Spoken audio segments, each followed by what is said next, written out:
kita sebagai bangsa Indonesia turut gembira dengan kemenangan timnas. Walaupun peringkat Indonesia itu peringkat di FIFA itu 130 lebih, bisa mengalahkan Korsel peringkat 23. Ideologi sekuler itu mereka memisahkan antara aspek agama itu hanya sebatas ibadah ritual, aspek kehidupan itu seolah-olah nggak pakai agama. Assalamualaikum warahmatullahi wabarakatuh. Baiklah pemirsa, sekarang kita kembali lagi di channel Ustadz kita, Ustadz Mahbub Zarkasi. Baiklah, di channel ini kita akan membahas tentang berita-berita yang masih panas di Indonesia ini, yakni tentang berita timnas Indonesia masuk ke semifinal merebutkan piala UFC U23. Baiklah, assalamualaikum Ustadz. Waalaikumsalam, apa kabar? Alhamdulillah baik Ustadz. Bagaimana kabarnya Ustadz? Alhamdulillah sehat. Alhamdulillah. Ustadz udah makan Ustadz? Alhamdulillah sudah, baru habis makan tadi. Baiklah Ustadz, di sini kita akan bertanya bagaimana pendapat Ustadz tentang Indonesia masuk semifinal merebut piala UFC U23 ini Ustadz. Oh, Masya Allah. Ya. Assalamualaikum warahmatullahi wabarakatuh. Nah, terima kasih anak kami Rido. Kita memang euforia timnas umur 23 ini, U23 bisa masuk semifinal Piala Asia UFC umur 23. Ini memang luar biasa. Pertama kali ya Indonesia masuk Piala UFC ini kan. Baru pertama kali bahkan bisa menembus semifinal. Sebenarnya ada final lah, tapi bukan 1-2-nya, tapi 3-4-nya seperti itu. Nah, ini kita turut bergembira. Ini selamatlah kepada timnas Indonesia, selamat kepada rakyat Indonesia, selamat kepada pelatih Sinteyong atas prestasi yang gemilang yang dicapai oleh bangsa kita. Dan bagaimana juga menurut pendapat Ustadz, kita ini hobi bola, apakah kita boleh punya klub kesayangan? Oh ya, kalau saya tuh selalu ngikuti berita bola, khususnya tim kesayangan. Saya punya tim kesayangan itu Manchester City. Sekarang ini kan Manchester City itu posisi kedua. Yang pertama itu Arsenal. Posisi kedua selisih 1 poin dengan Arsenal. Tapi masih menyimpan 1 pertandingan. Kalau menang 1 pertandingan ini, jumlah pertandingan sama, maka Manchester City itu bisa pemuncak klasemen dengan selisih 2 poin. Nah, seperti itu. Nah, saya mengikuti. Bahkan terakhir kemarin Manchester City itu menang 5-1. Seperti itu. Nah, ini kan luar biasa. Jadi sebenarnya tidak apa-apa kita hobi bola. Kita punya tim kesayangan. Apalagi timnas. Kita sebagai bangsa Indonesia turut gembira dengan kemenangan timnas. Nah, seperti itu. Sama seperti misalnya kayak kita. Kayak kita punya anak, misalnya menjuarai sesuatu, misalnya tahfiz Quran, mereka juara musabakoh, mereka juara karate, misalkan, tentu kita senang. Ini sebenarnya hal-hal yang lumrah, hal-hal yang memang dibolehkan seperti itu. Nah, sama, jangan termasuk kita ketika kita menjuari sesuatu, tentu kita senang. Kita bagian dari itu, kita menang, tentu kita senang. Kayak antum misalnya, kan dari kampung antum, antum desa Penyamun ya. Nah, desa Penyamun main bola misalnya lawan Sempan. Sempan ini tim kuat di Kabupaten Bangka. Tiba-tiba Penyamun mengalahkan Sempan, senang nggak? Senang kita tentu. Boleh nggak? Boleh, seperti itu. Jadi kita boleh punya tim kesayangan, kita boleh punya tim ini, tapi yang dilarang di situ tuh sebenarnya ada sesuatu yang dilarang itu asobiah nanti. Asobiah itu menentukan benar salah. Kita cinta buta kepada sesuatu, sudah tahu salah, kemudian kita bela-bela. Nah, itu yang tidak boleh. Tetapi kita sesuatu yang baik kita cintai, sesuatu yang benar kita cintai, sesuatu yang menggembirakan kita cintai, itu adalah sesuatu yang wajar, seperti itu. Secara prediksi nih Ustadz, kan timnas Indonesia kemarin menang lawan Korsel. Nah, ini bisa kalah di Irak. Ah. Itu pendapat antum kayak gimana Ustaz? Ya, Indonesia, Indonesia dengan apa beberapa ketua PSSI-nya ya kan, yang terakhir ini Erick Thohir dari ketua PSSI sebelumnya, kemudian yang Erick Thohir itu mengukuhkan Sinteyong. Ini sebenarnya secara ikhtiar, betul kita mendatangkan pelatih terbaik seperti itu. Kemudian pelatih itu mendatangkan pemain-pemain terbaik sehingga melakukan naturalisasi. Nah, walaupun peringkat Indonesia itu peringkat di FIFA itu 130 lebih, bisa mengalahkan Korsel peringkat 23, bisa mengalahkan Australia di peringkat ke-24. Nah, ini kan prestasi luar biasa. Inilah bab kausalitas yang memang dilakukan. Begitu juga dengan teknik-teknik pelatihan-latihan yang keras diterapkan oleh Sinteyong sehingga membuahkan hasil ini.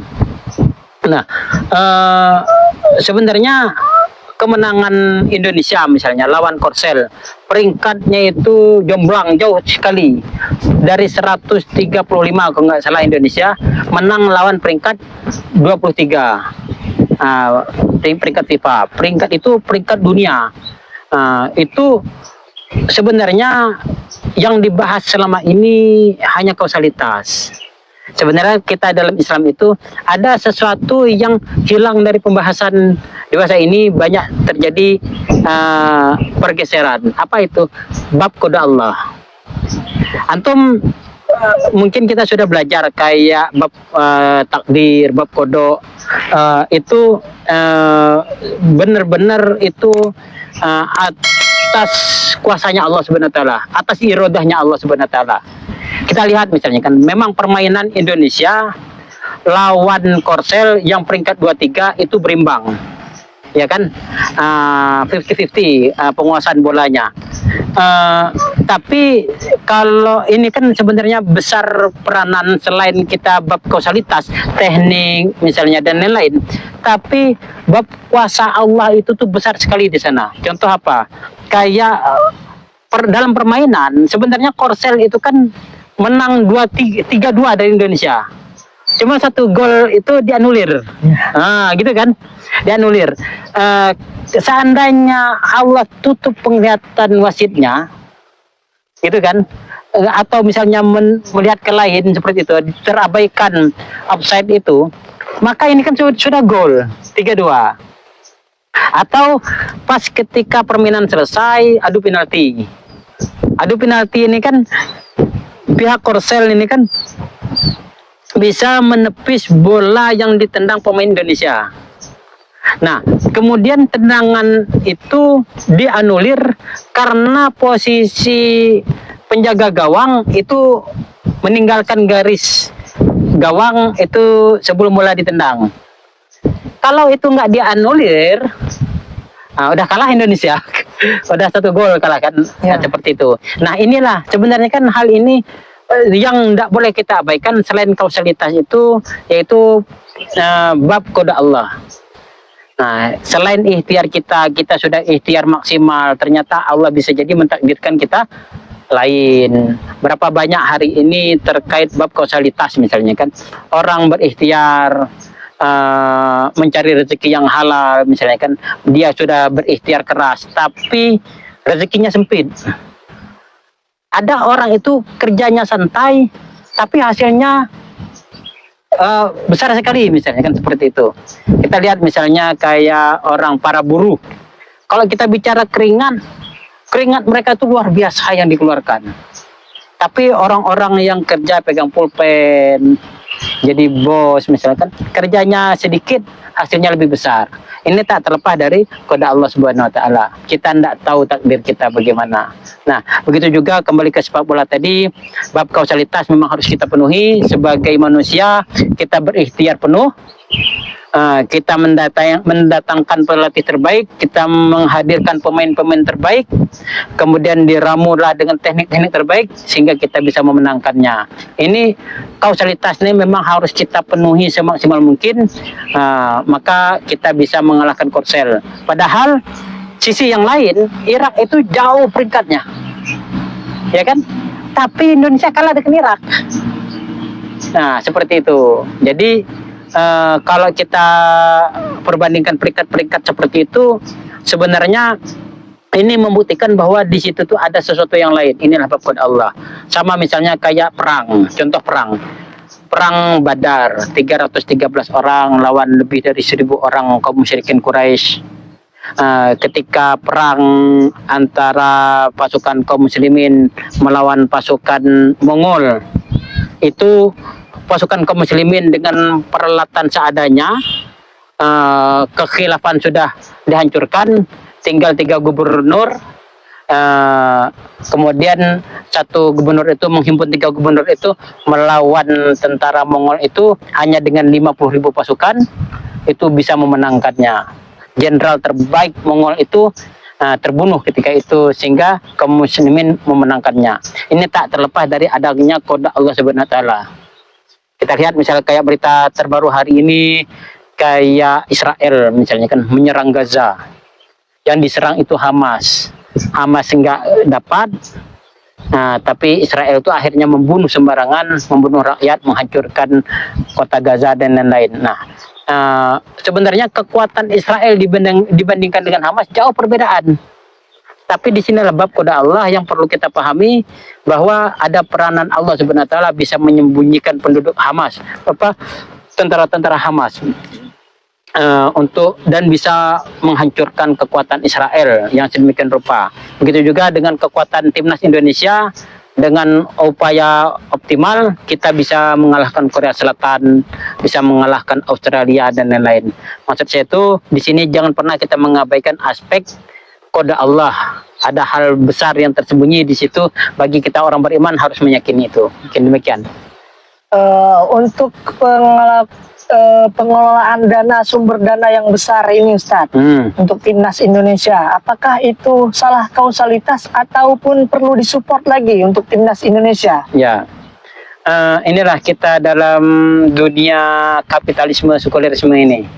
Itu kita itu lebih didorong mengabaikan aspek ruhiyah, hubungan kita kepada Allah, tapi kita lebih ke seremonial. Apa itu, kayak yang tampil seperti itu, kita pengen ingin menjuarai dan lain-lain. Kita lihat akhirnya apa? Untuk membiayai sepak bola, antum lihatlah tingkat desa, kelurahan, kemudian tingkat kecamatan, tingkat kabupaten kota, kemudian naik tingkat provinsi, naik lagi tingkat nasional. Berapa biaya yang dikeluarkan oleh Indonesia untuk membiayai sepak bola? Belum lagi stadion-stadionnya, pemain-pemainnya dan lain-lain. Besar sekali. Ya kan? Besar sekali sumber daya keuangan yang dikeluarkan hanya untuk membiayai sepak bola. Euforia kita untuk masuk seperti ini seolah-olah sudah adem ketika Indonesia masuk semifinal Piala Asia ini. Padahal sumber daya keuangan ini kalau kita gunakan untuk membangun yang lain, ini kan sebenarnya kan lebih besar sekali manfaatnya.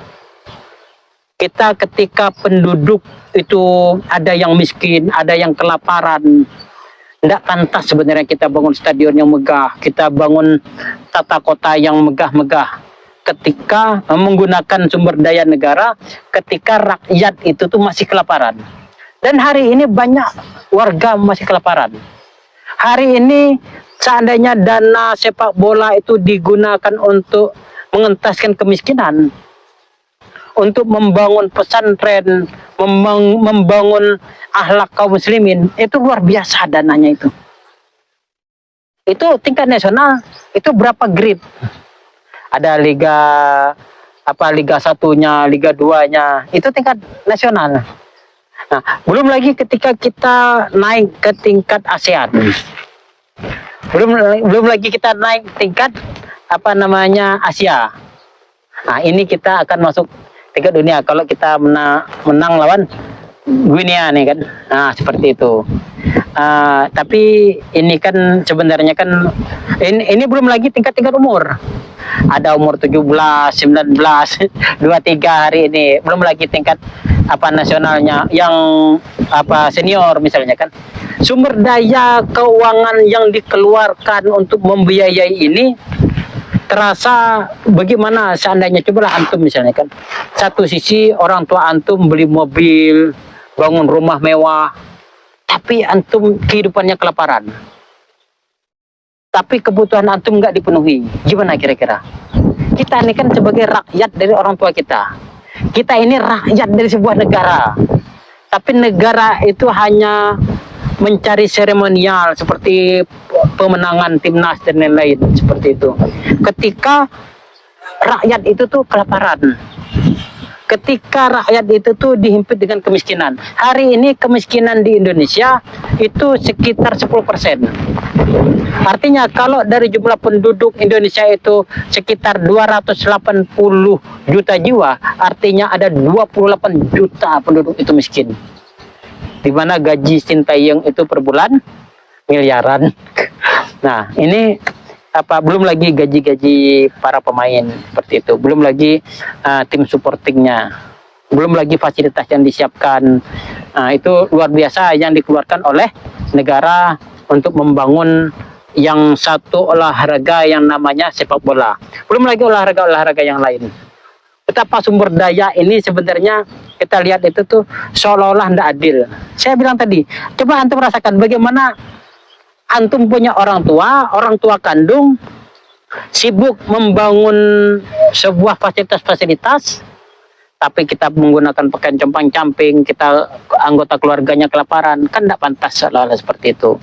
Maksud saya itu ini disayangkan. Kalau kita berupaya di situ, itu sebuah hiburan sebenarnya, ya sekedar boleh saja. Ini sekedar boleh saja untuk hiburan, olahraga itu sunnah, menyehatkan, itu bagus. Tapi ketika kita mengeluarkan sumber daya keuangan yang luar biasa itu, ini seolah-olah nggak adil seperti itu. Nah, apa yang hilang di situ? Apa yang hilang? Para pemimpin kaum muslimin, diri kita sebagai muslim itu kita banyak mengabaikan aspek seolah-olah kita ini tidak hidup lagi di kehidupan berikutnya. Kita tidak pernah berpikir akan bahwa hidup kita ini akan dihisap. Bagaimana seandainya kita berbuat nggak adil dengan orang yang kita bertanggung jawab di situ? Misalnya orang tua ke anaknya, negara kepada warganya, para pemimpin kepada umatnya, yang harusnya dia melakukan riayah. Rakyat itu kan untuk diri ayah, tapi mereka tidak merakyat, tidak mengurusnya. Ini tentu aspek ini terabaikan dalam ideologi sekularisme kapitalisme ini. Kenapa? Karena memang ideologi sekuler itu mereka memisahkan antara aspek agama itu hanya sebatas ibadah ritual, aspek kehidupan itu seolah-olah nggak pakai agama. Nah, maka mereka ketika beraktivitas di aspek kehidupan, mereka mengabaikan aspek hisab, seolah kita nggak dihisab. Nah, seperti itu. Mereka nggak memikirkan hisab, mereka nggak berpikir tentang surga dan neraka dan lain-lain. Itu demikian. Untuk pandangan kita nih Pak Ustadz, terhadap dunia sepak bola, apalagi di sekarang ini banyak sekali generasi muda yang hebat sepak bola. Kalaupun rezekinya tadi bisa masuk ke timnas ataupun tim luar, lebih baik kita itu untuk membanggakan nama Indonesia ini memajukan sepak bola Indonesia dulu atau pergi keluar dulu baru balik ke Indonesia. Sebenarnya kalau kita secara individu sah-sah saja kita memilih, misalnya kan pengen bermain di mana, kan namanya orang cari nafkah. Pemain sepak bola ini kan cari nafkah. Ketika mana bayar mahal, mereka bekerja di sini, bayar mahal bekerja di sini. Seperti antum misalnya kan bekerja misalnya kan di usaha A, antum digaji 3 juta. Kemudian antum ditawarkan bekerja di usaha B dibayar 10 juta.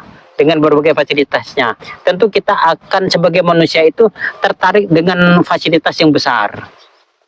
Nah, seperti itu. Nah, kita sebagai darah daging kita, tanah air kita mencintai itu, kemudian kita pengen mengabdi, itu sah-sah saja. Tapi mental seperti ini tentu perlu mental yang kuat. Kita juga menawarkan kepada orang sesuatu yang antum tanyakan tadi.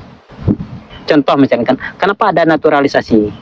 Kita menggoda orang lain untuk ikut kita, menawarkan orang lain, bangsa lain untuk ikut kita, kan sah-sah saja. Mereka mau ikut Indonesia atau ikut negara mereka sebelumnya. Naturalisasi ini kan mereka menjadi warga negara Indonesia kemudian bermain sebagai timnas. Nah, itu sah-sah saja. Ini pilihan kita. Kita secara individu tidak masalah. Kita memilih yang lebih baik itu tidak masalah. Tetapi sebagai pemimpin, ini ada kita itu tuh dihisap aspek kepemimpinan kita. Antum sebagai individu, antum akan dihisap atas anggota tubuh antum digunakan untuk apa. Seorang Pak RT dia akan dihisap atas warga RT-nya. Seorang wali kota akan dihisap atas kepemimpinan atas wilayah kota tersebut. Seorang presiden akan dihisap atas kepemimpinannya terhadap seluruh penduduk di negara yang dia pimpin. Jadi, tapi secara individu kita pengen bekerja di tempat yang lebih baik tentu boleh. Kita tidak usah bicara sukuisme. Kalau membolehkan Jokowi boleh mencalonkan gubernur di Jakarta, ya kan? Dia meninggalkan Solo, kenapa tidak mencalonkan gubernur Jawa Tengah misalnya kan? Nah itu sah-sah saja.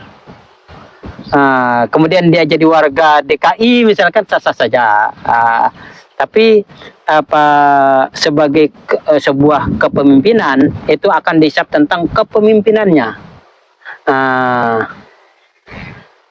Inilah yang penting kita tanamkan. Kalau di sebuah kitab itu ada namanya kitab Nizamul Islam, itu ada bab ketiga. Itu disebut babnya itu bab Qiyadah Fikriyah, kepemimpinan berpikir. Pikiran kita itu akan dihisap. Apakah karena nasional, apakah karena suku, apakah karena golongan, sehingga membuat kecenderungan kita berbuat abai kepada yang lain, tapi lebih prioritas kepada kecenderungan kita. Bisa jadi itu sebuah kezaliman, ini bisa jadi sebuah dosa bagi kita. Nah, seperti itu. Kepemimpinan itu penting untuk kita tanamkan dalam diri kita, kepemimpinan yang berpijak kepada Islam. Kenapa? Islam ini membuat syariat. Syariat ini akan menjadi timbangan, mizan, sebagai timbangan perbuatan baik dan buruk. Bukan soal prasangka lagi. Nanti akan ditimbang. Maka kata Allah apa? Penglihatan, pendengaran, dan hati kita akan Allah mintai pertanggungjawaban. Nah, kecenderungan kita itu karena apa? Kalau sesuatu yang dibolehkan oleh syariat, kita bermain dengan tim ini, bermain dengan tim ini, membela negara ini boleh. Nah, tapi kalau melanggar syariat tidak boleh. Kita cenderung kepada kezaliman. Memilih klub bola kan nggak ada kezaliman di situ. Kita memilih kewarganegaraan nggak ada hisapnya seperti itu. Tapi memilih iman, taat syariat itu ada, mungkin seperti itu. Untuk sebagai supporter nih Ustadz, apalagi yang disupport ini tim tanah air, bagaimana sudut pandang kita ketika tim kita itu menang dan tim kita itu kalah? Ya, nah ini tadi kan ketika kita bicara soal hati, nah, kita mencintai tanah air kita, kita mencintai keluarga kita mencintai anak kita mencintai prestasinya, kita menghadir di acara tersebut, ya sah-sah saja boleh. Tapi kecenderungan hati tadi itu, ketika timnas kita misalnya kalah, kita kecewa sebenarnya tidak apa-apa. Tapi ketika kita kalah, kita mencari-cari salah orang lain, nah ini yang jadi masalah. Nah seperti itu. Ketika misal seperti ini, timnas Indonesia misalnya kan, karena berbeda bangsa dengan Malaysia, seandainya timnas Indonesia back kita itu kemudian melanggar pemain timnas Malaysia yang harusnya berbuah gol, akhirnya enggak gol karena kita langgar, kita menganggap dia seolah-olah pahlawan karena menggagalkan poin kepada tim Malaysia.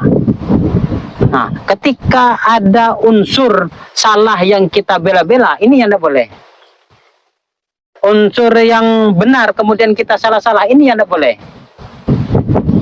Kita ini kan secara naluri ya, antum misalnya kan, ketika antum misalnya kan berkelahi dengan orang lain yang salah, tiba-tiba bapak orang lain itu membela anaknya, bukan sekedar membela tapi memukul antum, menyalah-nyalahkan antum, kira-kira antum terima gak? Tidak. Tentu tidak. Ini sebenarnya, maka di situ ada syariat yang akan menghukumi siapa yang salah. Kalau kita sebagai orang tua, anak saya misalnya berantem sama antum, berkelahi sama antum, saya bukan membela tapi melerai, saya itu mendamaikan, boleh nggak? Boleh, seperti itu. Mendudukkan yang salah-salah, yang benar-benar, seperti itu. Bukan ketika timnas Indonesia melanggar misalnya kan timnas lain, sehingga yang harusnya gol menjadi tidak gol. Nah, kita kemudian euforia akan itu tidak boleh. Begitu juga sebaliknya. Bagaimana seandainya waktu kita lawan Qatar, timnas Indonesia itu melakukan pelanggaran, dihukum, bahkan kartu merah. Tetapi ketika timnas Qatar itu melakukan pelanggaran ke Indonesia, diabaikan oleh wasit. Rela nggak kita? Tidak rela. Kalau menurut orang Qatar, standar mereka, dialah yang benar. Menurut kita yang benar. Maka inilah perlu yang namanya timbangan, hisab. Ini apa timbangannya itu? Syariat. Ketika salah dan benar, ini memang perlu kita tanamkan bahwa kita itu akan dihisab oleh Allah atas seluruh perbuatan kita, termasuk pembelaan kita akan sesuatu, termasuk tidak boleh kita punya, karena kecenderungan kita kepada bapak kita, ibu kita, anak kita, keluarga kita, membuat kita berlaku tidak adil. Nah, ini ada di Quran surat At-Taubah ayat 24. Nanti mungkin bisa dibuka lagi. Bagaimana terkait dengan kecenderungan itu. Itu membuat kita lebih mencintai mereka daripada Allah dan Rasulullah. Tunggulah, Allah akan membuat perhitungan kepada kita. Itu mungkin itu. Untuk sekarang Ustaz, ada saran nggak untuk warga Indonesia nih Ustaz? Apalagi dengan perkembangan internet yang luar biasa ini, dengan warga Indonesia ini yang minim sekali dengan literasi Ustaz. Lihat berita sedikit udah wah, lihat berita sedikit udah wah. Bagaimana itu saran untuk kami warga Indonesia ini Ustaz? Bukan kami, kita. Begini, Allah itu sebenarnya sudah memperingatkan kita. Kita itu cukup dikatakan pendusta, cukup dikatakan pembohong ketika kita mendengar sesuatu lalu kita menyampaikan ke yang lain. Kita tidak melakukan muhasabah, kita tidak melakukan check and balance, ya kan? Nah, kita tidak melakukan koreksi, kita tidak melakukan cek dan recheck lagi berita ini benar nggak? Nah, seperti itu. Banyak sekali sih, misalnya kayak berita yang berseliweran. Ini kan banyak orang bermain sosial media itu, memainkan berita itu untuk ditonton. Kayak kemarin misalnya kan, kayak Indonesia lawan Uzbekistan. Itu banyak berita-berita berseliweran mengatakan pertandingan Indonesia lawan Uzbekistan tanding ulang. Ini jangan langsung kita share-share saja, cek kebenarannya. Karena kita ini terlalu antusias dengan berita ini, ingin membela timnas seolah-olah ini sudah benar, kita share kemana-mana. Maka saya ketika orang nanya tentang itu, saya selalu teringat, orang itu cukup dikatakan pendusta ketika mendengar sebuah berita langsung dia sampaikan ke yang lain. Ini perlu koreksi bagi kita, perlu muhasabah bagi kita untuk berhati-hati dalam menyampaikan berita seperti itu. Mungkin itu. Terakhir ini Ustaz, ada kata-kata motivasi nggak untuk para anak-anak muda yang hobi bola di Indonesia ini? Ini sebenarnya penting bagi kita untuk kita pahami bahwa bola itu adalah hanya sebuah olahraga. Euforia kita terhadap bola ini harusnya bisa, kepada apapun itu harusnya bisa meningkatkan keimanan kita kepada Allah Subhanahu wa taala. Bola hanya sekedar bola, timnas hanya sekedar timnas, toh kita akan dihisab masing-masing. Kita akan dihisab masing-masing, siapapun yang menang, siapapun yang kalah. Yang menang yang hakiki itu adalah orang-orang yang bisa masuk surga tanpa hisab. orang-orang yang terbebas dari azab api neraka, orang-orang yang bisa masuk surga, bahkan bertetangga dengan Rasulullah, bahkan bisa melihat wujudnya Allah Subhanahu wa taala. Nah, maka dari itu euforia kita kepada sesuatu termasuk sepak bola, maka ini kita perlu tahan-tahan hati kita, tahan-tahan lisan kita, tahan-tahan sikap kita, jangan sampai ini menjadi cinta buta kita kepada sesuatu yang membuat kita mengatakan yang hak itu batil dan memilih yang batil itu daripada yang hak. Ini demikian. Wassalamualaikum warahmatullahi wabarakatuh. Ya. Baiklah pemirsa, mungkin hanya ini penyampaian kita dari Pak Mahbub, dari Ustadz Mahbub Zarkasi tentang bagaimana perkembangan Timnas Indonesia di UFC U23 ini. Sekian, wassalamualaikum warahmatullahi wabarakatuh. Waalaikumsalam warahmatullahi wabarakatuh.